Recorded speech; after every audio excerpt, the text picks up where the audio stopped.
Assalamualaikum warahmatullahi wabarakatuh, teman-teman semua. Pada video kali ini, kita akan membahas mengenai Keputusan Menteri Pendayabudayaan Aparatur Negara dan Reformasi Birokrasi Republik Indonesia Nomor 321 Tahun 2024 tentang nilai ambang batas seleksi kompetensi dasar pengadaan CPNS tahun anggaran 2024. Jadi teman-teman, sebelum kalian melakukan start awal untuk prepare mengikuti SKD CPNS tahun 2024, yang perlu kalian ketahui adalah nilai ambang batasnya, kemudian kisi-kisinya. Jangan sampai nanti yang kalian pelajarin itu melenceng dari kisi-kisinya gitu ya. Oke, kita mulai ya teman-teman. Jadi untuk yang diujikan masih tetap sama, yaitu TWK, TIU, dan TKP. Kemudian untuk TWK teman-teman, masih tetap sama sih seperti tahun 2023. Jadi materi yang akan diujikan itu ada nasionalisme, integritas, bela negara, pilar negara, dan yang terakhir bahasa Indonesia. Kemudian untuk TIU, yang diujikan ada kemampuan verbal, kemampuan numerik, dan juga kemampuan figural. Adapun untuk kemampuan verbal, yang akan diujikan itu adalah analogi, kemudian silogisme, analitis, kemudian untuk kemampuan numerik yang akan diujikan adalah berhitung. Jadi ini ada berhitung cepat, untuk hitungan yang sederhana saja, deret angka, perbandingan kuantitatif, dan soal cerita. Dan yang terakhir, untuk materi TIU, itu nanti akan diujikan kemampuan figural yang meliputi analogi, ketaksamaan, dan serial. Oke. Lalu, yang terakhir, untuk materi TKP yang akan diujikan meliputi pelayanan publik, jejaring kerja, sosial budaya, teknologi informasi dan komunikasi, profesionalisme, dan anti-radikalisme. Pada poin ketiga, diberitahukan bahwa durasi waktu untuk mengerjakan soal SKD itu adalah 100 menit. Kemudian pada poin kelima, untuk yang penyandang disabilitas, waktu yang diberikan adalah 130 menit ya. Nah, ini adalah yang keenam. Yang keenam ini, butir soalnya itu adalah 110 ya, teman-teman. Jadi ini sebenarnya waktu kita mengerjakannya itu tidak sampai 1 menit dalam satu soal ya. Karena kenapa? Jumlah soalnya 110 dengan waktu yang hanya tersedia 100 menit.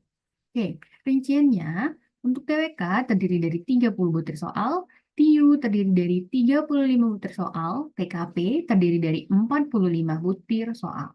Yang ketujuh, ini adalah penjelasan pembobotan nilainya, teman-teman. Untuk materi TIU dan TWK, jawaban benar bernilai 5, jawaban salah bernilai 0. Kemudian untuk TKP, bobotnya itu antara satu, kan nanti ada pilihan jawaban A, B, C, D, E gitu ya.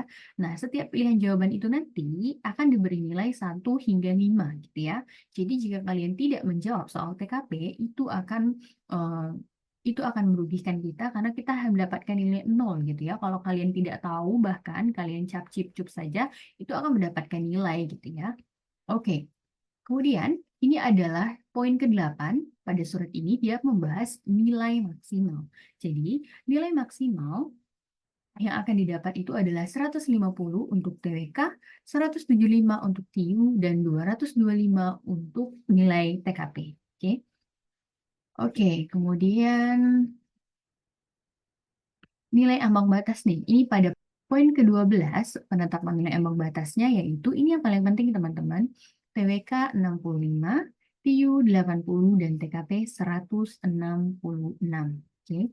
Nah, jadi nilai ambang batas yang di poin ke-12 ini berbeda teman-teman nantinya untuk yang formasi khusus seperti putra-putri lulusan terbaik berpredikat cum laude, diaspora, penyandang disabilitas, putra-putri Papua, dan putra-putri daerah tertinggal.